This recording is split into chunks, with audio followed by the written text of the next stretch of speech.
아니, 저 남자가 왜 뉴스에 나오지? 저는 깜짝 놀랐습니다. 며칠 전 절에서 만난 남자가 뉴스에 나오는 게 아니겠어요? 그를 처음 보고 호감을 가진 후 서울에서 다시 만나 지난 밤을 보냈습니다.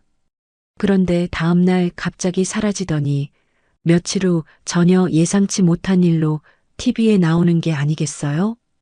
그는 과연 어떤 일 때문에 뉴스에 나오게 된 걸까요?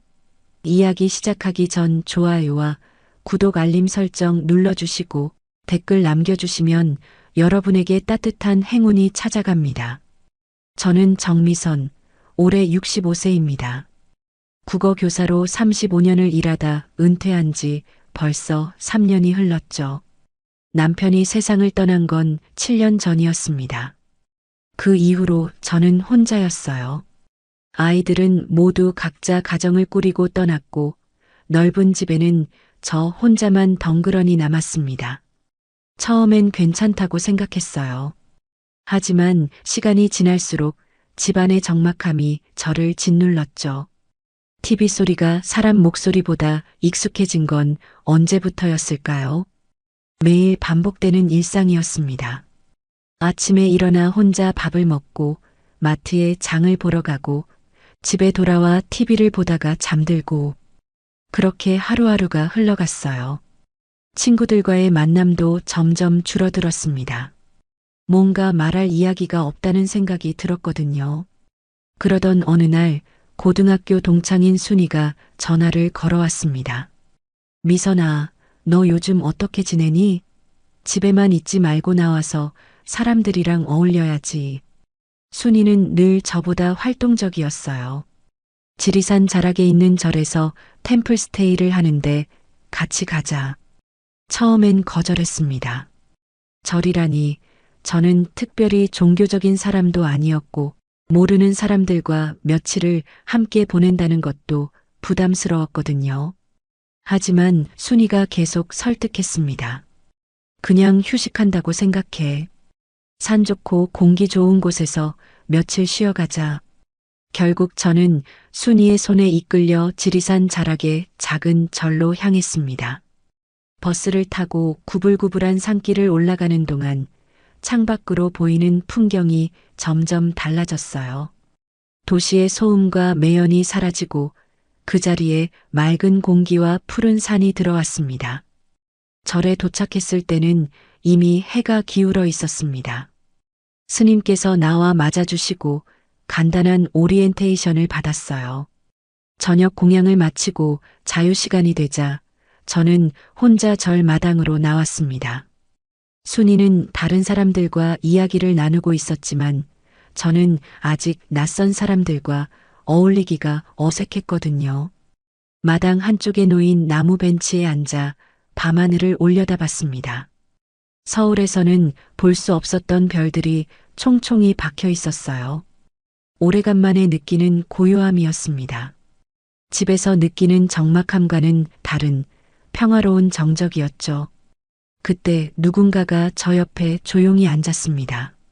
살짝 고개를 돌려보니 60대 후반쯤 되어 보이는 남자분이었어요. 키가 크고 마른 체격에 온화한 인상을 가지고 계셨습니다. 안녕하세요. 정중하게 인사를 건네는 목소리가 낮고 차분했어요. 안녕하세요. 저도 작은 목소리로 인사를 했습니다. 낯선 남자와 이렇게 밤에 나란히 앉아 있는 것이 처음엔 어색했어요. 하지만 이상하게도 불편하지는 않았습니다. 이 조용함이 나를 사람답게 만들어주네요. 그가 먼저 말을 건넸습니다. 별을 바라보며 나지막하게 중얼거리는 것 같았어요. 저도요. 오랜만에 누군가와 숨을 맞춘 기분입니다. 제가 대답했습니다. 그 순간 그가 저의 손등 위에 자신의 손을 조심스럽게 얹었습니다. 갑작스러운 접촉에 놀랐지만 밀어내지 않았어요. 오히려 그 따뜻함이 7년 동안 얼어붙어 있던 제 마음을 조금씩 녹이는 것 같았습니다. 저는 정도훈이라고 합니다. 정미선이에요. 우리는 별빛 아래서 서로의 이름을 나누었습니다. 그 짧은 순간이었지만 뭔가 특별한 일이 일어나고 있다는 느낌이 들었어요. 다음 날 아침 새벽 4시 30분에 울리는 목탁 소리에 잠에서 깼습니다. 처음 들어보는 소리였지만 이상하게 마음이 편안해졌어요. 서둘러 옷을 갈아입고 법당으로 향했습니다. 법당 앞에서 도훈을 다시 만났습니다. 안녕하세요. 어젯밤과 똑같은 정중한 인사였어요. 하지만 이번엔 어색하지 않았습니다. 오히려 반가웠죠. 스님께서 오늘 일정을 설명해 주시면서 조편성을 발표했습니다. 1조는 정미성 거사님, 정도훈 거사님.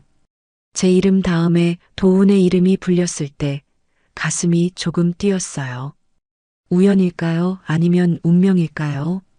도훈이 제 옆으로 다가와 작은 목소리로 말했습니다. 같은 조가 되었네요. 잘 부탁드립니다. 그의 눈가에 미소가 번졌어요. 저도 모르게 입꼬리가 올라갔습니다. 첫 번째 일정은 새벽 예불이었습니다. 법당 안으로 들어서자 은은한 향 냄새가 코끝을 스쳤어요. 스님의 독경 소리가 고요한 공간을 채웠습니다. 저는 절을 해본 적이 거의 없어서 어떻게 해야 할지 몰랐어요. 도훈이 제 옆에서 조용히 시범을 보여주었습니다.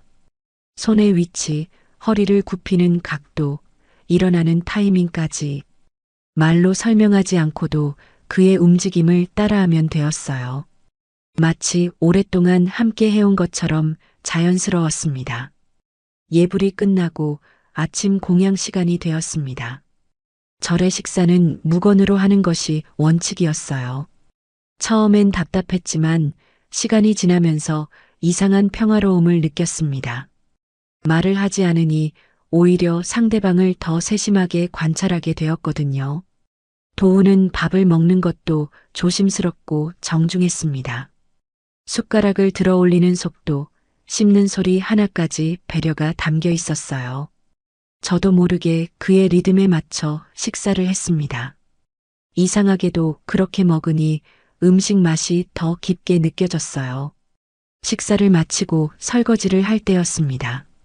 도훈이 제가 들고 있던 그릇을 자연스럽게 받아 헹궈 주었어요. 감사합니다.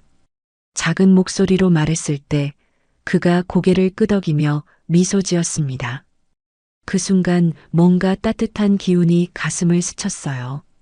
오전에는 무건 수행이 있었습니다. 절 뒤편 소나무 숲길을 천천히 걸으며 마음을 비우는 시간이었어요. 도훈과 저는 나란히 걸었습니다. 말은 하지 않았지만 걸음의 속도가 자연스럽게 맞아갔어요. 그의 걸음은 느리고 묵직했습니다. 마치 매 걸음마다 의미를 새기는 것 같았어요. 저도 평소보다 천천히 걸으며 발바닥에 전해지는 흙의 감촉을 느꼈습니다. 바람에 흔들리는 나뭇잎 소리, 새들의 지저김, 멀리서 들려오는 물소리까지 모든 것이 새롭게 들렸어요. 중간에 잠시 쉬는 시간이 있었습니다.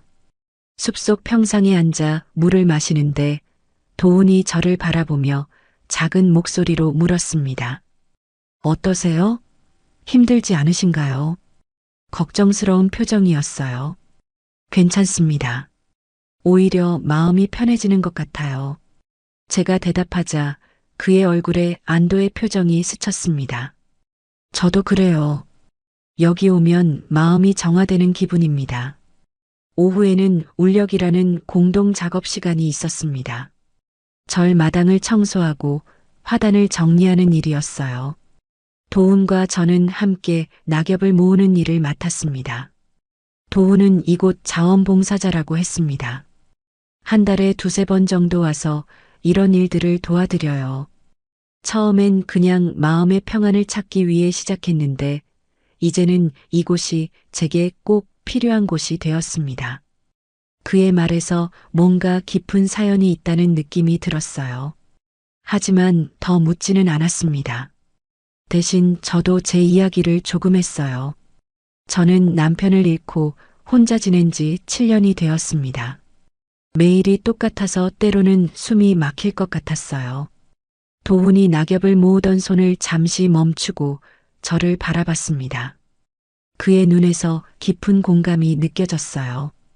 외로움이란 게 이렇게 무거운 줄 몰랐습니다. 그가 조용히 중얼거렸어요. 저녁 예불 시간이었습니다. 아침과는 다른 차분한 분위기였어요. 하루 종일 함께 보낸 사람들과 마주하니 아침보다 훨씬 편안했습니다. 특히 도훈과는 말하지 않아도 통하는 무언의 소통이 있었어요. 그날 밤 다시 마당의 벤치에 앉았습니다. 도훈도 어김없이 제 옆에 앉았어요. 첫날보다 거리가 조금 더 가까워졌습니다. 오늘 하루 어떠셨어요? 그가 먼저 물었습니다. 좋았습니다. 오랜만에 누군가와 시간을 보낸다는 게 이렇게 편안할 줄 몰랐어요. 솔직한 마음을 털어놓았습니다. 도훈이 고개를 끄덕이며 말했어요. 저도 마찬가지입니다. 혼자 있는 것이 익숙해졌는데 오늘은 달랐네요. 그날 밤도 우리는 별을 보며 조용히 앉아 있었습니다.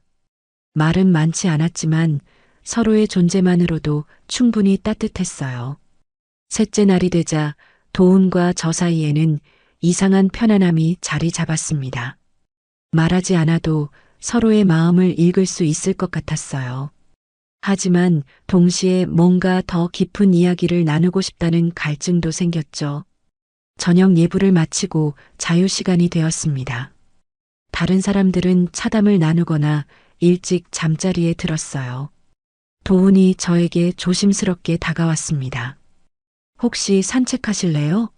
절 뒤편에 조용한 곳이 있어요.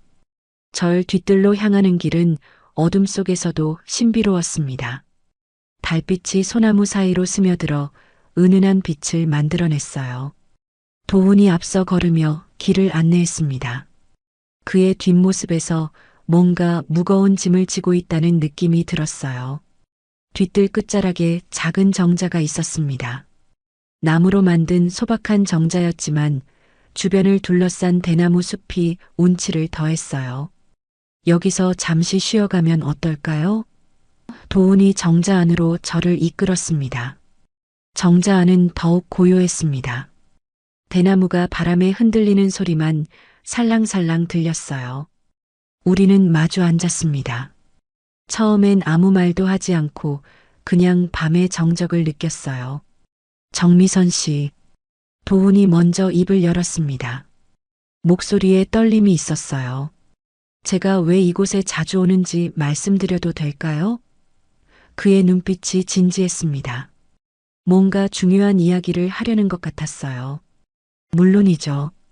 들어드릴게요. 저도 마음의 준비를 했습니다. 이틀 동안 느꼈던 그의 깊은 슬픔이 무엇인지 궁금했거든요. 도훈이 깊게 숨을 들이쉬었습니다. 저는 병원을 운영했습니다. 꽤 큰 종합병원이었어요. 그런데 그의 목소리가 점점 작아졌습니다. 딸이 제 병원에서 수술을 받던 중에 사고가 났어요. 그 순간 제 가슴이 철렁 내려앉았습니다. 딸을 잃었다는 말인가요? 의료진의 실수였습니다. 제가 직접 수술한 건 아니었지만 병원장으로서 모든 책임은 제게 있었죠. 도훈의 손이 떨리고 있었습니다. 딸을 지키지 못했습니다. 그 죄로 저는 살아있는 게 죄 같았어요.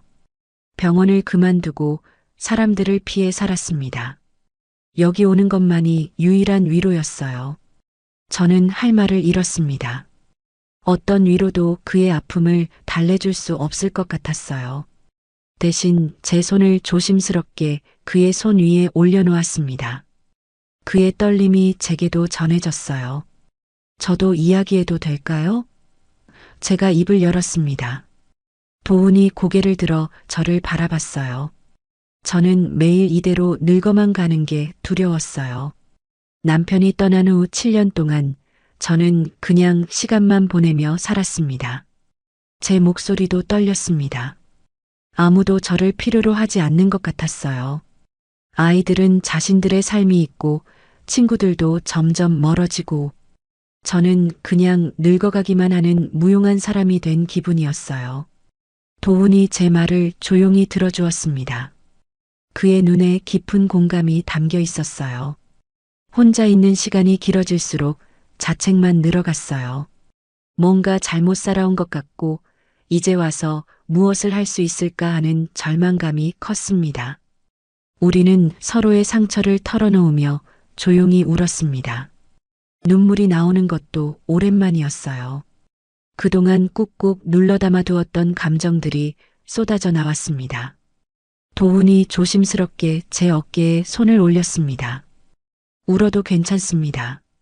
저도 여기서 많이 울었어요.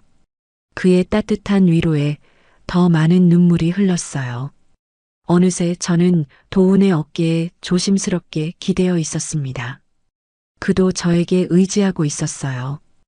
두 사람의 상처가 서로를 위로하는 것 같았습니다. 이상해요. 이렇게 아픈 이야기를 했는데 마음이 한결 가벼워진 것 같아요. 제가 중얼거렸습니다. 도훈이 고개를 끄덕였어요. 누군가가 진심으로 들어주니까 그런 것 같아요. 그날 밤 우리는 정자에서 오랫동안 머물렀습니다. 말보다는 침묵이 더 많았지만 그 침묵이 편안했어요. 서로의 존재만으로도 충분한 위로가 되었습니다. 대나무 잎이 바람에 스치는 소리가 우리의 마음을 어루만져 주었어요. 아무 말이 없어도 가슴은 천천히 열리고 있었습니다. 템플스테이가 끝나고 서울로 돌아온 지 사흘이 지났습니다. 일상은 다시 시작되었지만 뭔가 달라진 게 있었어요. 도훈과 함께했던 시간들이 자꾸 떠올랐습니다. 그의 따뜻한 손길, 조용한 목소리, 함께 나눈 깊은 침묵까지. 집에 혼자 있어도 예전처럼 답답하지 않았어요. 마치 누군가가 제 마음 한구석에 작은 불씨를 남겨둔 것 같았습니다. 하지만 동시에 그리움도 컸죠. 다시 만날 수 있을까 하는 생각이 들었어요. 그때 전화벨이 울렸습니다. 낯선 번호였지만 왠지 가슴이 뛰었어요. 여보세요? 정미선 씨, 저 정도훈입니다. 그의 목소리를 듣는 순간 온몸에 전율이 흘렀습니다. 안녕하세요. 잘 지내고 계셨어요? 저도 모르게 목소리가 떨렸어요. 네, 그런데 도훈의 목소리에 망설임이 있었습니다. 혹시 시간이 되시면 뵐 수 있을까요? 할 말이 있어서요. 마음이 두근거렸습니다. 물론이죠. 언제 어디서 만날까요? 내일 오후에 홍대 근처 작은 찻집은 어떠세요? 조용한 곳으로 알고 있어요. 다음 날 오후 약속 장소에 나갔습니다. 평소보다 옷차림에 신경을 썼어요. 거울을 보며 몇 번이나 머리를 매만졌습니다. 이런 설렘이 언제 이후일까요? 찻집은 정말 조용했습니다. 몇 개의 테이블만 있는 아늑한 공간이었어요. 도훈이 먼저 와서 기다리고 있었습니다. 저를 보자 일어나 인사했어요. 오셨네요. 찾기 어렵지 않으셨어요? 괜찮았어요.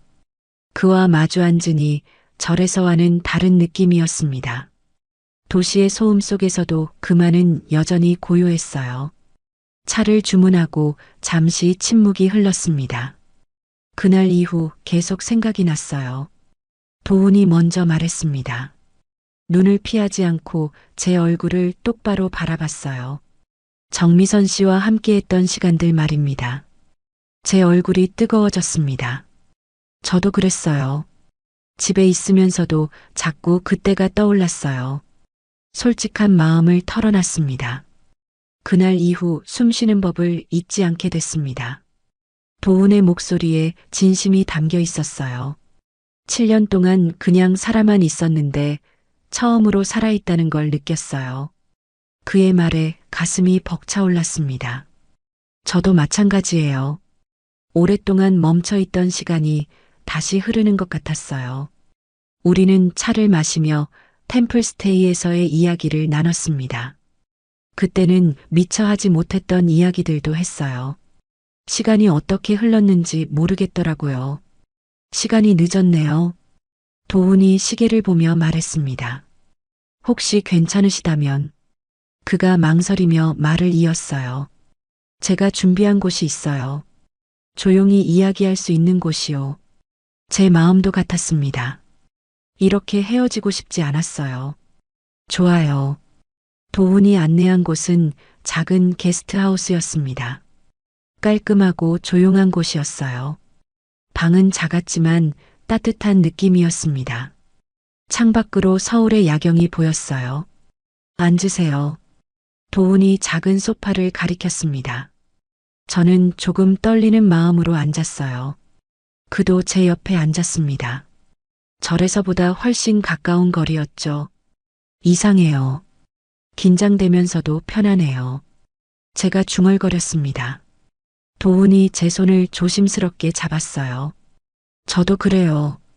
오랜만에 누군가와 이렇게 있으니까요. 그의 손이 따뜻했습니다.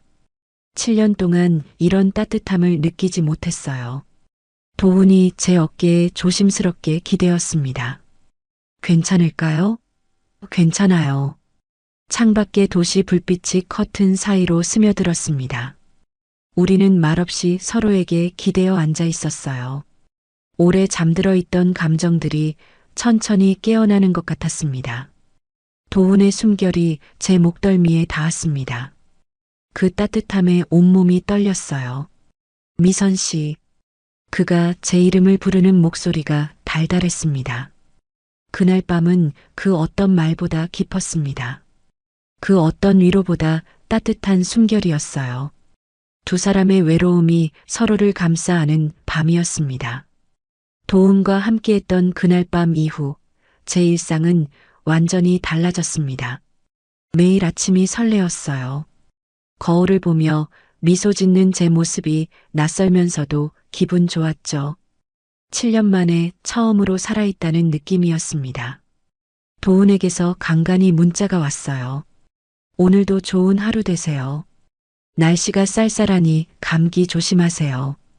그런 평범한 인사말들이 제게는 하루의 활력소가 되었습니다. 며칠 후 저녁, 평소처럼 TV를 켜고 채널을 돌리고 있었어요. 뉴스는 재미없고 드라마는 시간이 애매하고 그러다 시사 프로그램에 눈이 멈췄습니다. 의료계 비리 고발, 그 후 3년이라는 제목이 화면에 떠올랐거든요. 처음엔 별 관심이 없었어요.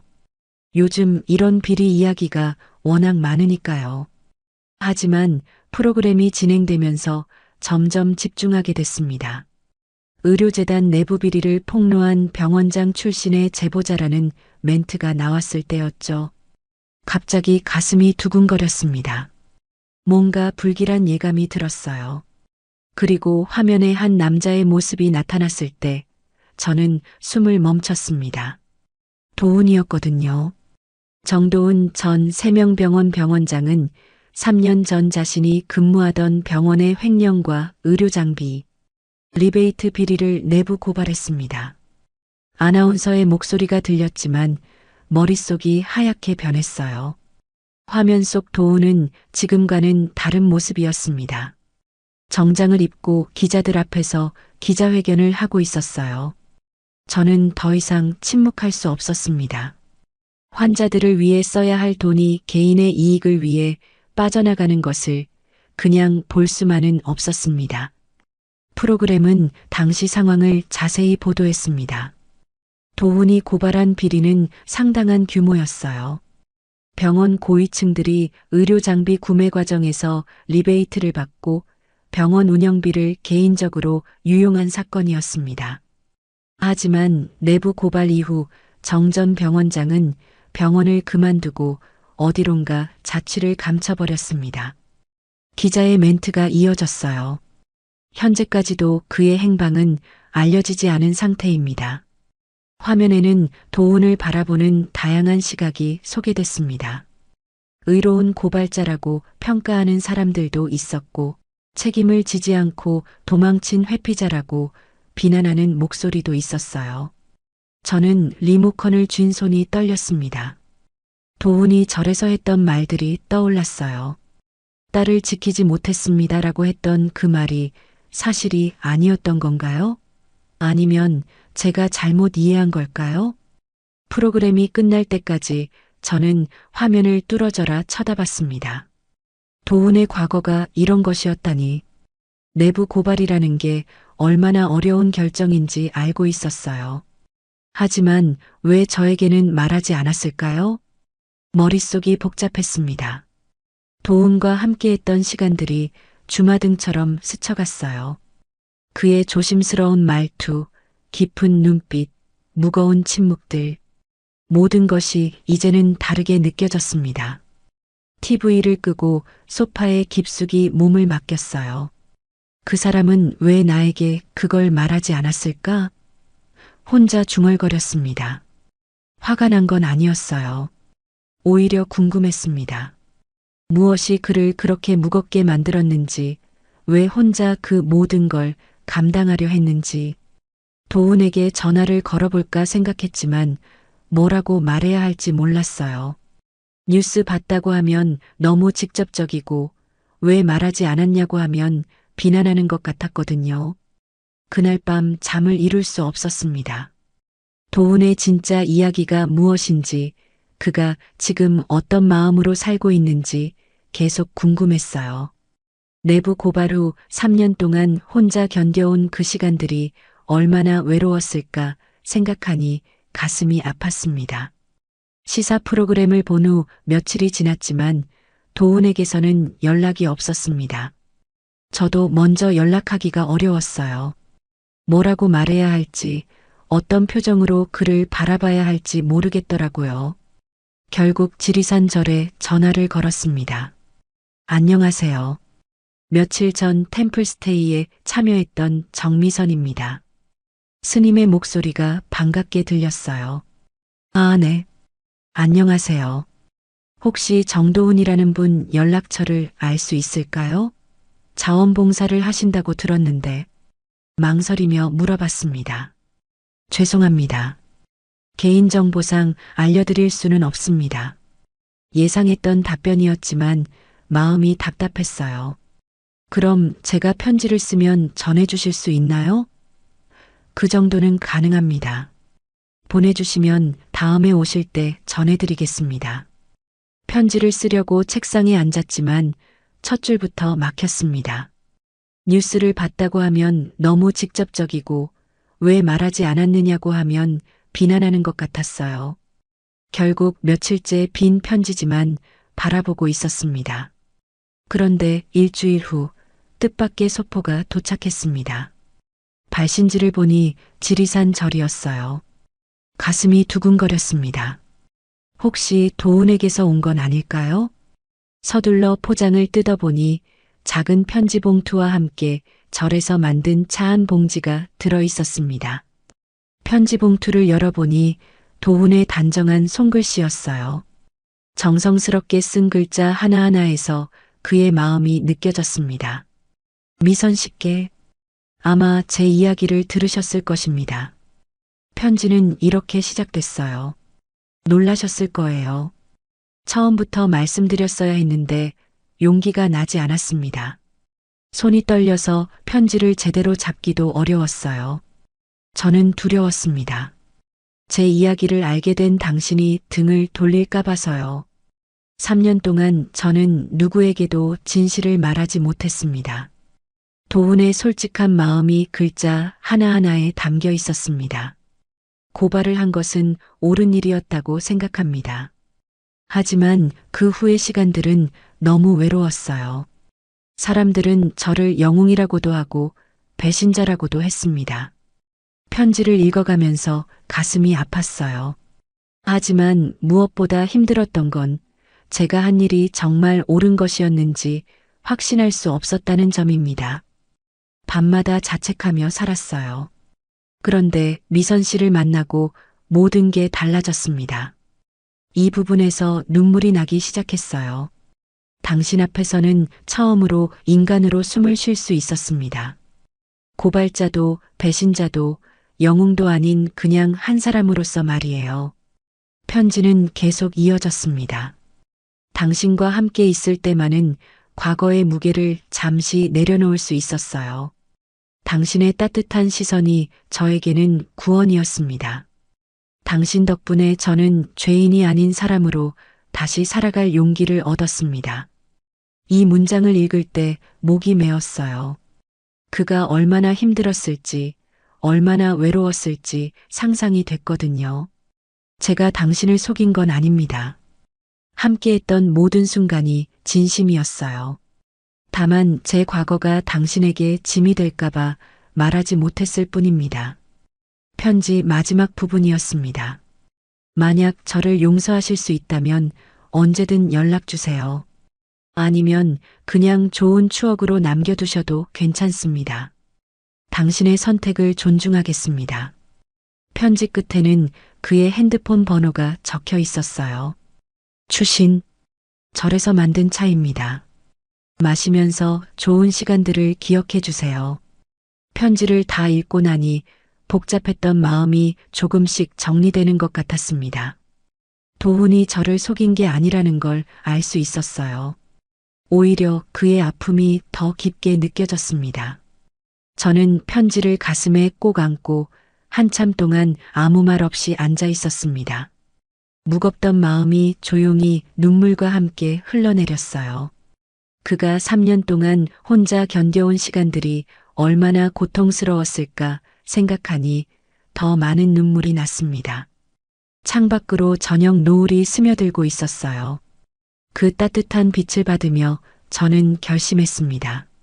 내일 도훈에게 전화를 걸겠다고, 그리고 제 마음을 전하겠다고. 도훈의 편지를 받은 다음 날 저는 그에게 전화를 걸었습니다. 편지 잘 받았어요. 고마워요. 그의 목소리에서 깊은 안도감이 느껴졌어요. 그 후로 우리는 가끔씩 만나기 시작했습니다. 예전만큼 자주는 아니었지만 만날 때마다 서로를 더 깊이 이해하게 됐죠. 몇 달이 흘렀습니다. 어느 날 구청에서 온 안내문을 받게 됐어요. 시니어 자원봉사 활성화 강연회라는 제목이었습니다. 평소라면 그냥 넘겼을 텐데 요즘은 뭔가 새로운 일에 도전해보고 싶은 마음이 생겼어요. 강연회 당일 구청 대강당에는 제 또래의 어르신들이 많이 모여 있었습니다. 자리에 앉아 프로그램을 보는데 강연자 이름을 보고 깜짝 놀랐어요. 정도훈 그의 이름이 적혀 있었거든요. 가슴이 두근거렸습니다. 그가 이런 강연을 한다는 걸 몰랐어요. 뒷자리에 조용히 앉아 무대를 바라봤습니다. 곧 도훈이 연단에 올라왔어요. 안녕하세요. 오늘 이 자리에 서게 되어 영광입니다. 도훈의 목소리가 강당에 울려 퍼졌습니다. 예전보다 훨씬 당당해 보였어요. 저는 몇 년 전 큰 선택을 했습니다. 그리고 그 선택 때문에 오랫동안 숨어 지냈죠. 그가 자신의 이야기를 시작했어요. 내부 고발을 했던 일, 그 후의 고립감, 그리고 자원봉사를 통해 다시 세상과 연결되었던 과정을 솔직하게 털어놨습니다. 청중들이 조용히 귀 기울이고 있었어요. 옳은 일을 했다고 생각했지만 그 후의 시간은 너무 외로웠습니다. 도훈의 목소리에 진심이 담겨 있었어요. 사람들을 피해 살면서 제 자신까지 잃어버린 것 같았거든요. 그런데 자원봉사를 시작하면서 깨달았습니다. 누군가를 돕는다는 것이 결국 저 자신을 치유하는 일이라는 거요. 그의 말에 강당이 더욱 조용해졌어요. 특히 한 분을 만나면서 큰 깨달음을 얻었습니다. 도훈이 잠깐 제가 앉은 방향을 바라보는 것 같았어요. 누군가의 위로는 말이 아니라 그저 곁에 머무는 것이라는 걸 그분이 저에게 가르쳐 주셨습니다. 그 순간 제 눈에 눈물이 맺혔습니다. 그가 말하는 그 사람이 저라는 걸 알 수 있었거든요. 때로는 아무 말하지 않고도 그냥 함께 있어주는 것만으로도 큰 힘이 됩니다. 여러분도 누군가에게 그런 존재가 되어 보세요. 거창한 일을 할 필요 없어요. 그냥 곁에 있어주는 것만으로도 충분합니다. 도훈의 강연이 끝나자 박수가 터져 나왔어요. 강연이 끝나고 사람들이 하나둘 나가기 시작했습니다. 저는 자리에서 일어나 무대 앞으로 걸어갔어요. 도훈이 저를 보더니 놀란 표정을 지었습니다. 미선 씨, 어떻게 여기에? 우연히 와봤는데 깜짝 놀랐어요. 정말 좋은 강연이었어요. 그가 무대에서 내려와 제 앞에 섰습니다. 커피 한 잔 하실래요? 도훈이 조심스럽게 제안했어요. 근처 카페로 향하는 길, 우리는 별말 없이 걸었습니다. 하지만 어색하지 않았어요. 카페에 앉아 마주보니 감회가 새로웠습니다. 요즘 어떻게 지내세요? 제가 먼저 물었어요. 많이 달라졌어요. 강연도 하고 상담도 하고 미선 씨 덕분이에요. 제가 뭘 했다고요? 곁에 있어 주셨잖아요. 그것만으로도 충분했어요. 그의 말에 가슴이 따뜻해졌습니다. 저는 잠시 망설이다가 입을 열었어요. 도훈 씨, 아까 강연에서 하신 말씀 기억나요? 곁에 머무는 것이 위로라고 하셨잖아요. 그가 고개를 끄덕였습니다. 이번엔 제가 말하고 싶어요. 저는 담담히 웃으며 말했습니다. 이번엔 나도 당신 곁에 머무를래요. 도훈의 눈에 놀라움이 스쳤어요. 그리고 이내 따뜻한 미소가 번졌습니다. 정말요? 네, 정말이에요. 이제는 제가 당신의 든든한 동반자가 되고 싶어요. 그날 오후 우리는 오랫동안 이야기를 나눴습니다. 서로의 상처와 희망에 대해, 앞으로의 꿈에 대해서요. 그리고 새로운 시작에 대한 약속도 했습니다. 그 후로 저와 도훈은 새로운 관계를 만들어 갔습니다. 부부도 연인도 아닌, 하지만 그 누구보다 깊이 이해하는 사이였어요. 서로의 과거를 알고 서로의 상처를 보듬어주는 삶의 동반자가 되었습니다. 도훈은 여전히 한 달에 두세 번 지리산절로 봉사활동을 다녔어요. 저도 이따금 그와 함께 절에 들러 법당 청소를 돕고 산길을 걸었습니다. 처음 만났던 그곳에서 우리는 조용한 평안을 찾았죠. 오늘도 그런 날 중 하나였습니다. 봄이 무르익은 4월의 어느 오후, 우리는 법당 앞 벤치에 나란히 앉아 있었어요. 연분홍 벚꽃이 바람에 흩날리는 절 마당이 고요하고 아름다웠습니다. 1년 전 이맘때였죠. 처음 여기서 만난 게 도훈이 나지막하게 말했어요. 그때는 이렇게 될 줄 몰랐어요. 저도 그날이 생각났습니다. 별빛 아래에서 그가 제 손 위에 조심스럽게 손을 얹었던 순간이요. 저는 그때 살아있는 시체였어요. 도훈이 솔직하게 털어놨습니다. 내부 고발 후 3년 동안 저는 그냥 숨만 쉬고 있었죠. 옳은 일을 했다고 생각했지만 세상은 차갑기만 했어요. 따뜻한 봄볕이 우리 마주 잡은 손 위로 내려앉았습니다. 그 햇살이 참 고마웠어요. 1년 전 차가웠던 우리의 마음을 이렇게 따뜻하게 데워주고 있으니까요. 저도 마찬가지였어요. 제가 대답했습니다. 남편이 떠난 후 7년 동안 매일 똑같은 일상만 반복했죠. 그런데 도훈 씨를 만나고 나서야 다시 살아있다는 걸 느꼈어요. 절 마당에는 다른 방문객들도 있었지만 우리만의 공간 같았습니다. 새들이 지저귀고 바람이 나뭇잎을 흔들고 어디선가 풍경 소리가 들려왔어요. 모든 것이 평화로웠습니다. 미선 씨는 저에게 용기를 주었어요. 도훈이 진심을 담아 말했습니다. 다시 사람들 앞에 설 수 있는 용기를요. 강연도 하고 상담도 하고 제 경험이 누군가에게 도움이 될 수 있다는 걸 깨달았어요. 저는 그런 글을 보며 뿌듯했습니다. 처음 만났을 때 깊은 절망에 빠져 있던 그가 이제는 다른 사람들에게 희망을 주는 사람이 되었으니까요. 도훈 씨도 저에게 많은 걸 주었어요. 제가 솔직하게 말했습니다. 7년 동안 잊고 있던 감정들을 다시 느끼게 해주었고 새로운 꿈을 꾸게 해주었어요. 우리는 연인처럼 매일 만나지도 않았고 부부처럼 함께 살지도 않았어요. 하지만 서로에게 없어서는 안 될 존재가 되었습니다. 서로의 아픔을 이해하고 서로의 성장을 지켜보는 동반자였죠. 가끔 생각해요. 그날 밤 절 마당에 나가지 않았다면 어떻게 되었을까? 도훈이 중얼거렸어요. 아마 저는 아직도 어둠 속에서 혼자 헤매고 있었을 거예요. 저도 그래요. 순이가 억지로 끌고 오지 않았다면, 도훈 씨를 만나지 못했다면, 생각만 해도 아찔했습니다. 그때 용기 내어 템플스테이에 온 것이 제 인생의 전환점이었어요. 벤치에 앉아 이런 이야기를 나누는 것만으로도 충분했어요. 거창한 약속이나 맹세는 필요 없었습니다. 그냥 서로가 있다는 것, 서로를 이해한다는 것만으로도 든든했거든요. 그날 밤 저는 다시 여자가 되었습니다. 제가 조용히 말했어요. 7년 동안 잊고 살았던 감정들이 살아났어요. 그리고 도훈 씨 앞에서 다시 사람으로 살아나기 시작했습니다. 도훈이 제 손을 더 꼭 잡았습니다. 저도 마찬가지예요. 미선 씨 덕분에 죄인이 아닌 한 사람으로 살아갈 수 있게 되었어요.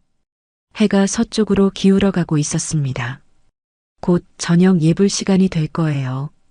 우리는 천천히 일어나 법당 쪽으로 걸어갔습니다. 걸음걸음마다 감사했습니다. 이런 평안과 행복을 누릴 수 있게 해준 모든 인연들에게요. 그리고 서로의 숨결을 느끼며 살아갈 수 있게 된 이 소중한 관계에도요.